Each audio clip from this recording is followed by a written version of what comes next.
Hello everyone, स्वागत है आप सभी का जीएस क्रक्स में।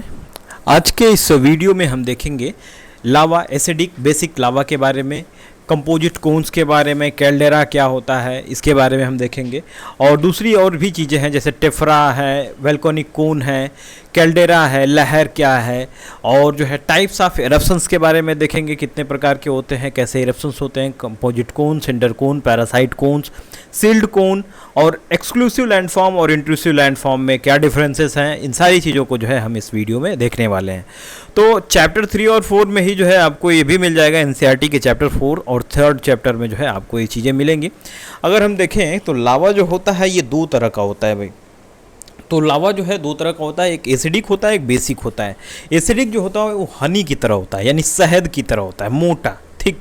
और बेसिक जो होता है, ये जो बेसिक लावा होता है वो वाटर की तरह होता है, बिल्कुल जो है बह जाता है। तो सिलिकॉन जिसमें ज़्यादा होता है ना वो जो है थोड़ा थिक होता है। 80% सिलिकॉन जो है एसिडिक में हमें मिलेगा, उसमें 20% मेटल्स होते हैं। सिलिकॉन जो है 40% होता है बेसिक में, और जो है 60% मेटल्स होते हैं। एसिडिक लावा जो होता है इसमें हम देख रहे हैं सिलिकॉन ज़्यादा है, इसलिए जो है ये मोटा होता है। मोटा होता है तो फ्लूइडिटी, बहने की जो क्षमता होगी वो कम होगी, लेस फ्लूइडिटी होगी, विस्कोसिटी ज़्यादा होगी। यानी कि जो है ये विस्कोसिटी कम, विस्कस होगा, कम तेज़ी से जो है फ्लो करेगा, विस्कोसिटी कम हो जाएगी। और बेसिक लावा जो होता है इसमें सिलिकॉन कम होता है और मेटल्स जो है ये ज़्यादा होते हैं। फ्लूइडिटी इसकी ज़्यादा होती है, ज़्यादा बह सकता है ये, और विस्कोसिटी जो है कम हो जाती है। तो एसिडिक लावा जो होते हैं ये लेस फ्लूइडिटी इनकी होती है, और बेसिक जो होते हैं ये जो है मोर फ्लूइडिटी इनकी होती है।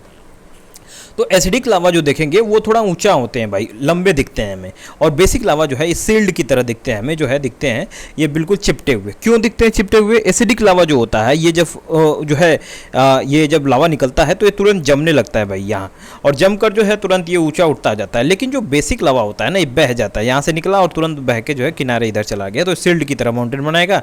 एसिडिक लावा जो है थोड़ा सा ऊंचे ऊंचे माउंटेन बनाएंगे। तो मोर एक्सप्लोसिव होता है भाई। क्यों? क्योंकि यहाँ पे सिलिकॉन जो होता है उसके कारण फ्लूइडिटी जो है कम हो जाती है, फ्लूइडिटी कम हो जाती है तो ये चोकिंग हो जाती है, माउथ की जो है चोकिंग हो जाती है। और माउथ की चोकिंग हो जाती है तो जब ये बाहर से प्रेशर बनता है तो खूब ज़्यादा एक्सप्लोजन होता है यहाँ पे, और फटता है बम की तरह, और जो है बिल्कुल यहाँ से बाहर निकलने की कोशिश कर रहा है। यहाँ पे बड़ा सा जो है माउथ बना देता है, इसको पर्टिकुलर नेम से हम देखेंगे क्या कहते हैं।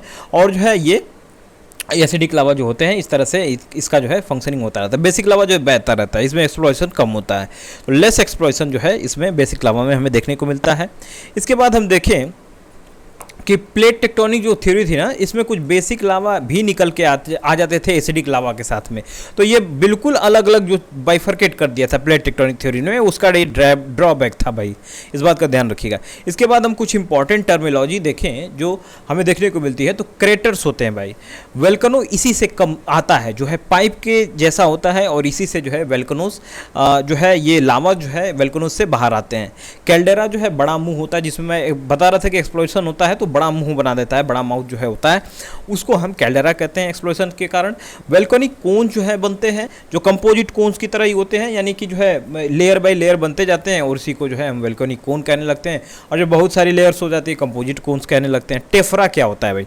टेफ्रा जब फ्रेगमेंटेड रॉक्स जो है निकल रहे हों उसमें से, और कुछ उसमें से जो है ये रॉक्स जो है इजेक्ट हो रहे हैं, रॉक पार्टिकल जो है इजेक्ट हो रहे हो, तो उसको हम टेफ्रा कहते हैं। इसी को सिंडर भी कहते हैं। लहर क्या होता है? लहर में टेफ्रा प्लस वाटर भी साथ साथ निकल रहा है, तो वो जो है अंदर से कहीं से हो सकता है पानी मिल गया हो, तो जो है लहर निकल कर आती है। अब देखें वोल्केनिक प्लग के बारे में, तो ये चोक्ड पाइप होता है। एसिडिक लावा में जो पाइप चोक्ड हो जाती है उसको वोल्केनिक प्लग कहते हैं। अब एसिडिक लावा और कंपोजिट कोन्स के बारे में हम लोग देखते हैं। तो टाइप्स यदि देखें तो ये दो तरह के होते हैं भाई, ये on the basis of eruption और जो है on the basis of periodicity. Basis eruption पे देखें तो एक फीसर फॉर्म का होता है, एक सेंट्रली होता है। फीसर जैसे कि बेसिक लावा निकलते हैं जो ये डाइवर्जेंट प्लेट्स के पास जो है हमें देखने को मिलता है कि वहाँ से लावा निकल रहा है, तो यहाँ मोर मेटेलिक होता है और ब्लैक इन कलर होता है, बेसाल्टिक लावा होता है, इग्नियस रॉक जो है यहाँ से निकलते हैं। सेंट्रली में जो है एसिडिक बेसिक दोनों निकल जाते हैं जो कि बाहर होते हैं। एसिडिक में जो है हमने देखा था कि ये जो है फ्लूइडिटी कम होती है, इसमें बड़े बड़े माउंटेन्स जो है हमें देखने को मिलते हैं। कुछ बेसिक्स भी यहाँ निकल जाते हैं सेंट्रली में। और on the basis of periodicity देखें तो ये तीन तरह के होते हैं, एक एक्टिव होते हैं, एक डोरमेंट होते हैं, एक एक्सटिंक्ट होते हैं। तो एक्टिव जो है बार बार जो है विस्फोट होता रहता है इनमें, डोरमेंट जो कुछ समय के लिए शुष्क होते हैं, ये बाद में फट सकते हैं। एक्सटिंक्ट वो जो कि बिल्कुल पूरी तरह से सो गए हैं, वो जो है अब फटने वाले नहीं है। कंपोजिट कोन्स के बारे में देखें तो ये जो है हाईएस्ट होता है वोल्केनिक कोन्स का। वोल्केनिक कोन में जो एक्यूमुलेशन होता है वो डिफरेंट लेयर में जब हो जाता है तो उसको कंपोजिट कोन कहने लगते हैं। जैसे कोटोपॉक्सी जो है इक्वाडोर का ये माउंटेन है, वोल्केनिक माउंटेन है, काफ़ी ऊंचा है ये।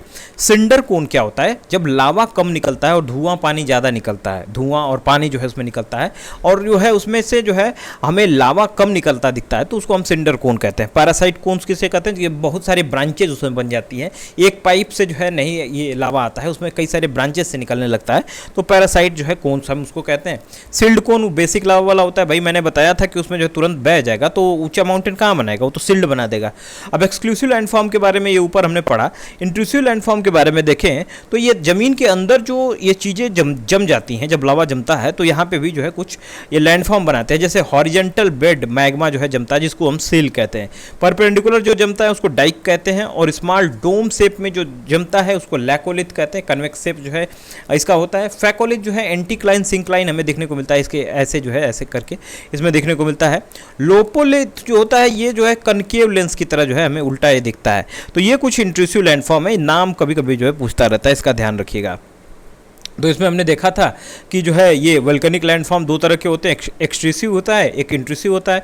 एक्सट्रूसिव में जो है फीसर होता है और सेंट्रली होता है, तो ये बाहर निकलते रहते हैं। फीसर जो है बेसिक लावा निकलता है इसमें से और जो है फ्लड बेसाल्ट प्रोविंस जो है बना देता है, बिल्कुल जो है ये बेसाल्ट जो इग्नियस रॉक्स जो है निकल कर आते हैं, इसमें से पूरी तरह से लावा जो है बाहर निकलता है। और ये हमें देखने को मिलता है डाइवर्जेंट प्लेट के समय में, जब प्लेट जो है डाइवर्ज होते हैं तो यहाँ पे जो है हमें देखने को मिलता है। सेंट्रली देखें तो एक एसिडिक और बेसिक होता है जो बाहर निकलता है। तो इसमें हमने कुछ टर्म्स देखे थे जैसे कंपोजिट कोन, स्ट्रेटोस जो है हमने इसको जो है कई सारे लेयर में जो कोन्स जो बनते हैं, सिंडर्स होते हैं। फिर पैरासाइट के बारे में हमने देखा, कैल्डेरा, टेफरा, लहर के बारे में हमने एसिडिक में देख लिया था। बेसिक में जो है हमने सिल्ड को देखा था, जो बेसिक लावा होते हैं उसमें सिल्ड बनते हैं।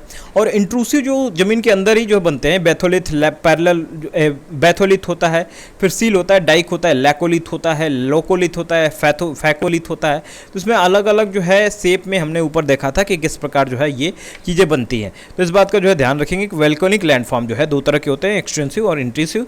इंट्रूसिव जो है अंदर ही बन जाते हैं, इसका अलग अलग शेप होता है, जिसमें जो है शेप आप याद रखेंगे कि पैरेलल जो होते हैं पाइप के वो जो है सील कहलाते हैं, जो परपेंडिकुलर होते हैं वो जो है डाइक कहलाते हैं, जो कन्वेक्स होते हैं लोकोलिथ, कनकेव होते हैं उसको जो है लैकोलिथ जो है कन्वेक्स को और लोकोलिथ जो है कहते हैं कनकेव को। फैकोलिथ जो है हम देखते हैं कि ये एंटीक्लाइन सिंक्लाइन जो इसमें होता है और जिसमें हमने देखा था उसको जो है हम फैकोलिथ जैसे ऐसे ऐसे करके होता है तो उसको फैकोलिथ कह लेते हैं। तो इस तरह से जो है ये चीज़ें होती हैं। अब कुछ चीज़ें यदि हम यहाँ पे देखें तो सेंट्रली टाइप वोल्केनो होते हैं और फीसर टाइप वोल्केनो होते हैं। तो सेंट्रल टाइप वोल्केनो जो होते हैं यहाँ पे मोल्टेन मैग्मा इरप्ट होता है एक सिंगल पाइप से, एक वेंट से जो है निकलता है अर्थ सरफेस से, इसको जो है सेंट्रल टाइप वोल्केनो कहते हैं। सेंटर जो है अर्थ सेंटर से निकलता है। फीसर टाइप वोल्केनो उसको कहते हैं जहाँ पे जो इरप्ट होता है वो कई सारे वेंट से होता है, क्रैक से होता है, इसको हम फीसर कहते हैं। क्रैक्स को ही जो है फीसर भी कहते हैं, जो है फीसर से जो है ये वोल्केनोज निकलते हैं। लावा जो निकलता है सेंट्रल टाइप वोल्केनो से वो जो है एक सिंगल वेंट से निकलता है और चारों तरफ स्प्रेड हो जाता है, जिसमें जो है कोन शेप का माउंटेन बनाता है। और जो फीसर टाइप का वोल्केनो होता है, लावा जो स्प्रेड होता है सभी डायरेक्शन में होता है, लेकिन जो है यहाँ फीसर जो बनाता है वो वोल्केनिक प्लेट्स को जो है बनाता है। वोल्केनिक प्लेट्स हमें देखने को मिलते हैं, यानी कि जो है सिल टाइप के जो है हमें चीज़ें दिखती हैं। तो फीसर टाइप में जो है ये देखते हैं कि हम लोग ये धीरे से बह जाता है, एक्सप्लोजन नहीं होता है फीसर में, याद रखिएगा सेंट्रली में एक्सप्लोजन होता है। और बेसिक लावा निकलता है तो कहाँ से एक्सप्लोजन होगा इस बात का भी ध्यान रखेंगे आप। सेंट्रली में जो है एसिडिक लावा भी निकलते हैं, बेसिक भी निकलते हैं, इस बात का भी ये क्लियर होना चाहिए। चीज़ें जो है बिल्कुल ये जो डिफरेंसेस हैं वो क्लियर होने चाहिए ताकि जो है आप क्वेश्चन आए तो इसको कर सके। तो ये सारी चीज़ें हैं जो इसको जो है हमने देखा, और सारी चीज़ों को जो भी चीज़ें होंगी उसको हम जो डिस्कस करेंगे। इसमें कोई डाउट होगा तो आप जो है कमेंट सेक्शन में लिख देंगे, उसको जो है जवाब उसका दिया जाएगा। दूसरी चीज़ ये कि और सारी वीडियोस को पाने के लिए आप चैनल को सब्सक्राइब कर लीजिए, लाइक कीजिए, कमेंट कीजिए, और इस तरह से जो है ये वीडियोस मैं डालता रहूँगा। Okay, thank you.